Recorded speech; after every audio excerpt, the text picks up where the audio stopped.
بسم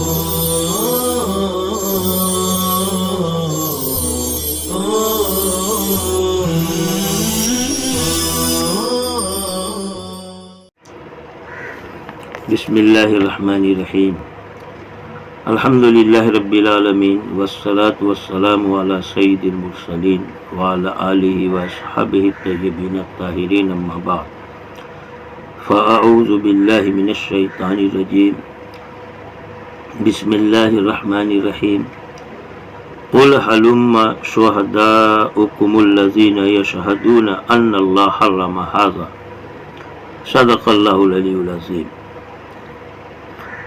عزیز طلبہ، آیت میں جو حلمہ کا لفظ ہے اہل حجاز کے لغت میں اس میں صیغے کے بدلنے کی علامتیں لاحق نہیں ہوتی، ایک ہی لفظ ہے، مذکر مؤنث تثنیہ جمع سب کے لیے استعمال ہوتا ہے۔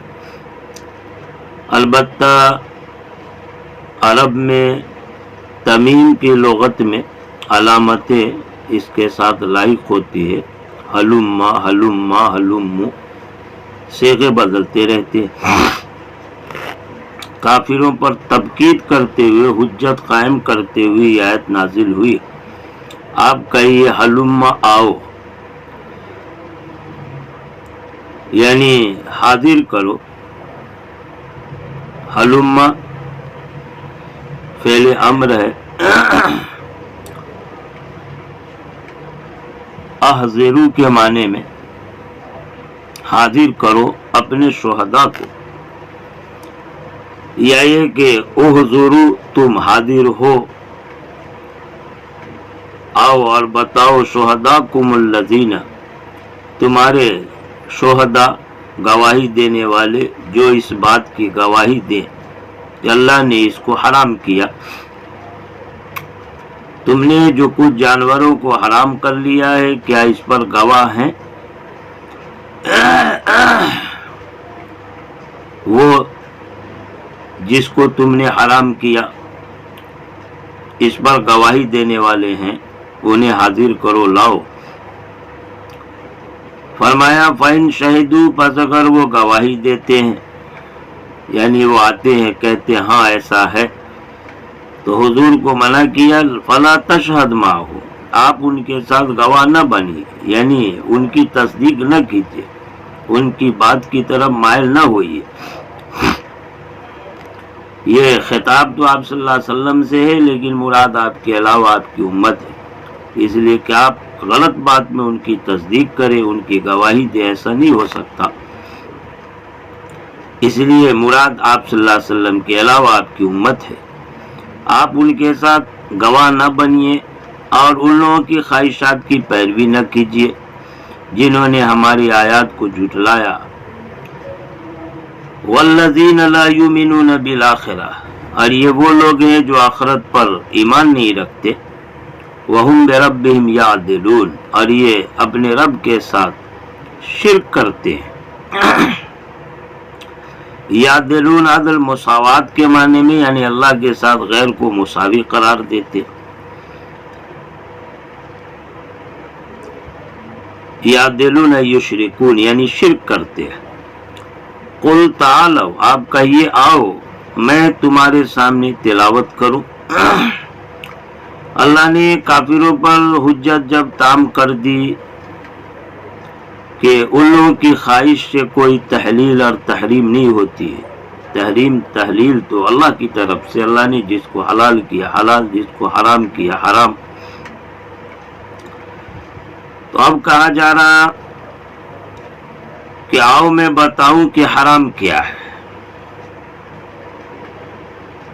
اتلو، آؤ، یہ اتلو جواب امر کی بنا پر مجزوم ہے، تعالو امر ہے، اتلو جواب امر کی وجہ سے مجزوم ہے۔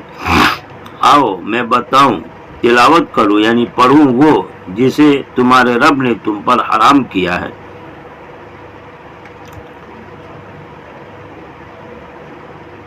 چنانچہ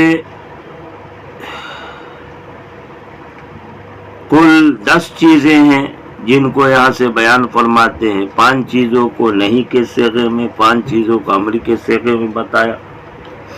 نہیں کو مقدم کر دیا ہے کیونکہ دفع مضرت جلب منفعت پر مقدم ہوتا ہے.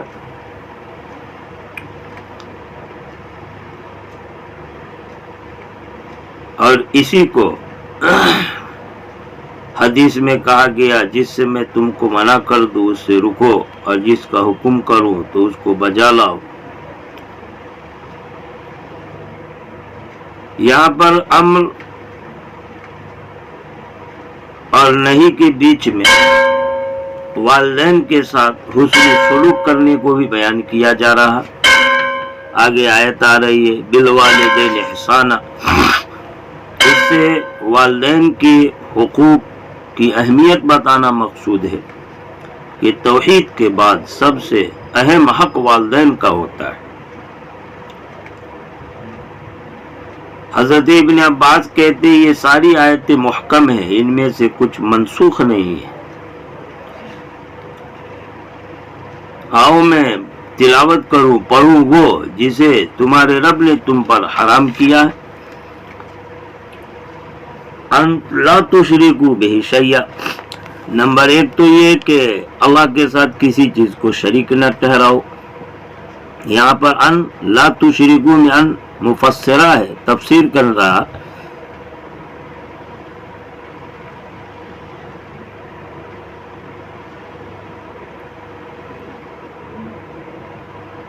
کہ تم اللہ کے ساتھ کسی چیز کو شریک نہ ٹھہراؤ, قولاً بھی فعلاً بھی اعتقاداً بھی کسی بھی طرح.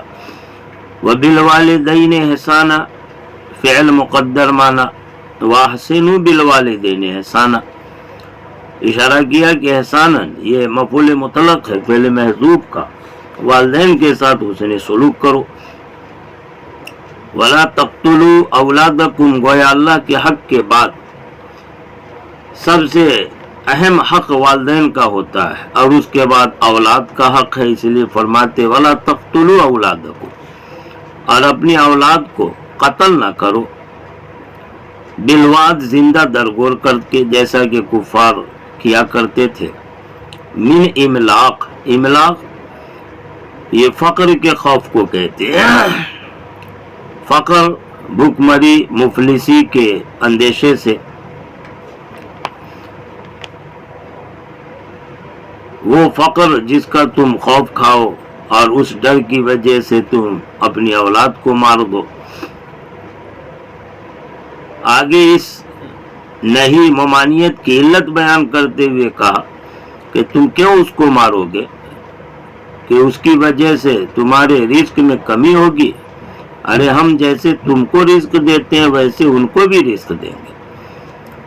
اولاد کو فقر کے اندیشے سے نہ مارو, اس لیے کہ تمہارا رزق جیسے ہمارے ذمہ, ان کا رزق بھی ہمارے ذمہ. نحن نرزقهم وإياهم, ہم تمہیں رزق دیتے اور انہیں بھی رزق دیں گے. یہاں پر من املاق کہا ہے اور سورہ اسراء کے اندر خشیت املاق کہا گیا. دونوں میں فرق اس لیے کیا گیا کہ یہاں جو فقر ہے وہ جو بالفعل حاصل, اور اسراء میں جو فقر ہے وہ مستقبل میں ہونے والا.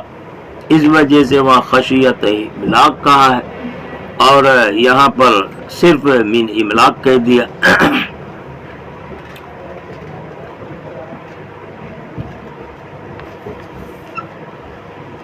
ولا تقربوا الفواحش, اور فواحش کے قریب نہ جاؤ. یہ تعمیم بعد تخصیص ہے.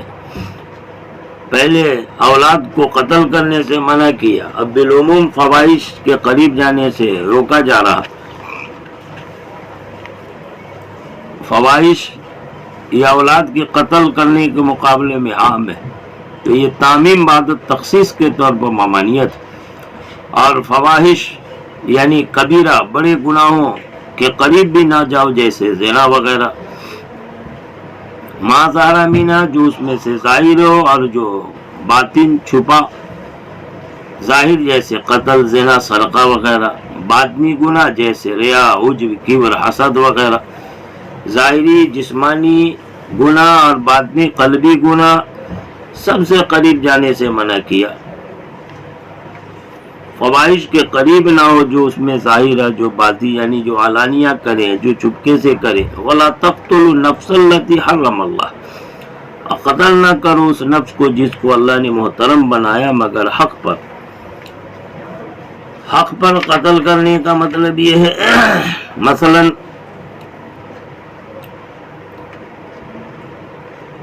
قود قصاص میں اسے قتل کرنا ہو، یا یہ کہ مرتد ہو گیا اس کی سزا میں، یا یہ کہ محسن شادی شدہ تھا زنا کیا اس کو سنسار کرتے ہوئے قتل کرنا.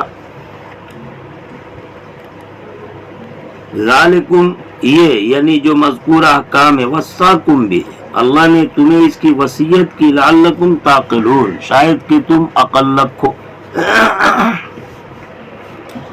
ان احکامات کو سمجھو اور عمل کرو.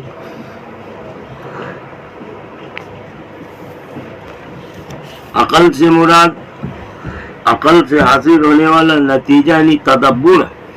معلوم ہوا کہ جو عقل کو کام میں نہیں لاتا، تدبر نہیں رکھتا، وہ عقل والا ہو کر کے بھی بے عقلا شمار ہوتا ہے.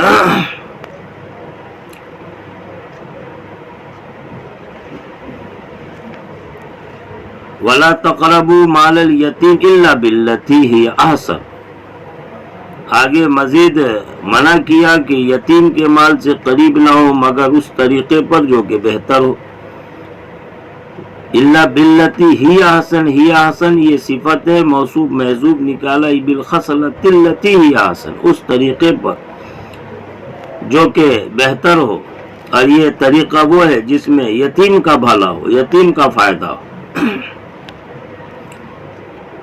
مثلا یہ کہ اس کے مال کو تجارت وغیرہ میں لگاوے تاکہ اس کا فائدہ حاصل ہو. حتیٰ یبلغ شدہ یہاں تک کہ وہ پہنچ جائے اپنی شدت کی عمر کو، یعنی عقل فہم آ جائے، بالغ ہو جائے. فرما دے یحتلم بہی طور سے کہ اس کو احتلام آنے لگے، یعنی بلوغیت کی عمر کو پہنچ جائے.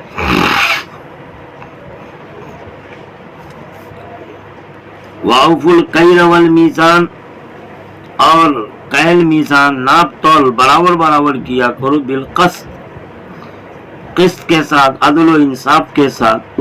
وَتَرْكِ الْبَخْسِ اور ناپ تول میں کمی کرنے کو چھوڑو، کمی نہ کرو، پورا عدل انصاف کے ساتھ ناپ تول کرو. یہ معاملات کی صفائی، معاملات میں عدل و انصاف یہ اسلام میں بہت اہمیت رکھتا ہے، اس لیے خاص کر کے بیان کیا. لا نکلف نفسا الا وسعها ہم کسی نفس کو مکلف نہیں کرتے مگر اس کی وسعت اور طاقت کے برابر. تکلیف مالا یطاق جس کی طاقت نہیں ہے اس کا مکلف کرنا اسلام میں نہیں ہوتا مگر اس کی طاقت کے برابر، فی ذالک جو اس حکم کے سلسلے میں استطاعت ہو. فإن اخطأ فی الکیل لہذا اس پر مسئلہ یہ ہوگا کہ جان بوجھ کر ناپ تول میں غلطی نہیں کی بلکہ خطا ہو گئی ناپ تول میں اور اس کی نیت صحیح ہے تو اس پر کوئی مواخذہ اور کوئی پکڑ نہیں ہے. لیکن ہاں لوگوں کا جو حق ہے وہ اسے دینا پڑے گا. اگر بعد میں پتہ چلا کہ کچھ کمی ہو گئی ہے تو اس کا حق دے کر کے اس کو پورا کرے. کہتے ہیں فَإِنْ أَخْطَأَ فِي الْكَيْلِ پس اگر ناپ تول میں خطا کر جائے اور اللہ اس کی نیت کی صحت کو جانتا ہے، فَلَا مُؤَاخَذَةَ عَلَيْهِ تو اس پر کوئی مواخذہ نہیں جیسا کہ حدیث میں وارد ہے. وَإِذَا قُلْتُمْ اور جب تم کہو، یعنی کوئی حکم فیصلہ یا اس کے علاوہ اور کوئی بات، قُلْتُمْ کہو یہاں قول فعل کو بھی عام ہے، یعنی قول فعل جو کچھ بھی ہو سب میں فَعَدِلُوا عدل و انصاف کو سامنے رکھو، صدق سچائی کے ساتھ عدل کو برتو. وَلَوْ كَانَ اگرچہ وہ قرابت والا ہی کیوں نہ ہو، وہ سے مراد مقول لہو جس کے لیے بات کہی گئی یا جس کے خلاف بات کہی جا رہی، وہ قرابت والا ہی کیوں نہ ہو تب بھی تم عدل و انصاف کو ہاتھ سے نہ چھوڑو. وَبِعَهْدِ اللَّهِ أَوْفُوا اور اللہ کے عہد معاہدے کو تم پورے کرو، جس پر کہ اللہ نے تم سے عہد لیا اسے پورے کرو.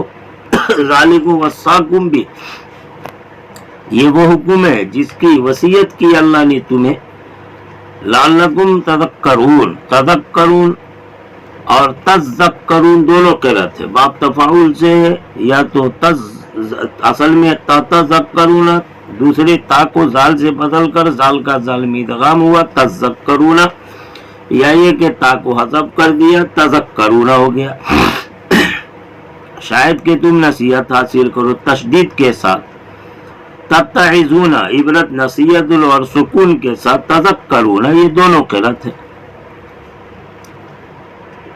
وَأَن یہ فتح کے ساتھ اگر ہوگا، وَأَنَّ تو لام مقدر ہے، اصل عبارت ہے وَلِأَنَّ، اور کسرے کے ساتھ ہوگا اِنَّ، تو اس صورت میں یہ مستانفہ ہے، اور اس لیے کہ یا بلا شبہ یہ کہتے ہیں فتح کے ساتھ لام کی تقدیر پر لام کو مقدر مان کر لِأَنَّ، اور کسرے کے ساتھ استناف کے طور پر ھذا الذی، یہ وہ حکم جس کی وصیت میں نے تم کو کی، صراطی مستقیمہ، یہ میرا راستہ ہے مستقیم، جس کا حال جس کی شان یہ ہے کہ یہ بالکل درست راستہ ہے۔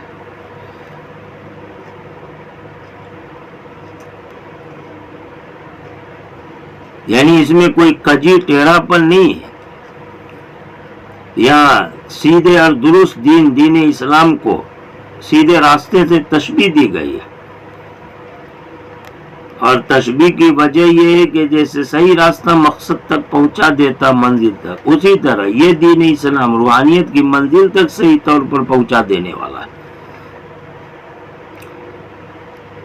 یہ ترکیب میں مستقیم حال ہے، درا حال ہے کہ یہ میرا راستہ بالکل درست سیدھا راستہ، فاتبعوا، سو تم اس کی اتباع کرو، اس کی پیروی کرو، وَلَا تَتَّبِعُوا السُّبُلَ، اور دوسرے راستوں کی پیروی نہ کرو،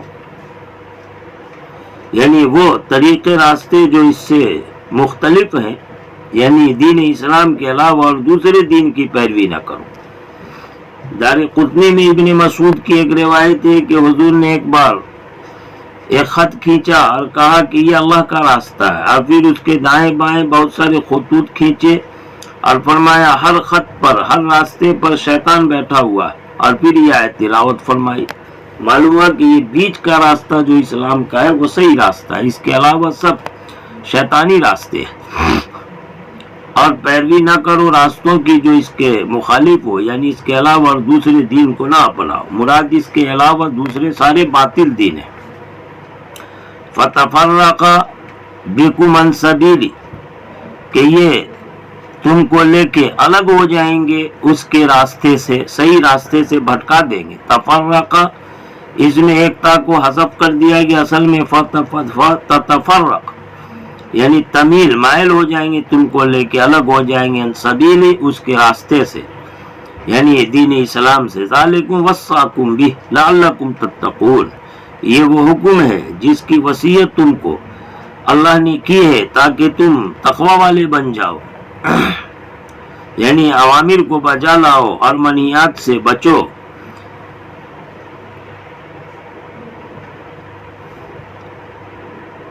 یہاں جو تقوی سے مامورات کی بجاوری اور منہیات سے اجتناب مراد ہے، اس وجہ سے کہ صراط مستقیم ذکر کیا گیا ہے اور وہ تمام احکام تکلیفیہ کو شامل ہے۔ چونکہ یہ سارے احکامات اتنے اہم ہیں کہ اہمیت کے پیش نظر بار بار اللہ نے کہا وصاکم وصاکم، کہ اللہ نے تم کو اس کی وصیت کی۔ اس سے ان احکامات کی اہمیت سامنے آتی ہے، ان احکامات کو اہمیت کے ساتھ بجا لانے کی ضرورت ہے۔ وآخر دعوانا ان الحمد للہ رب العالمین۔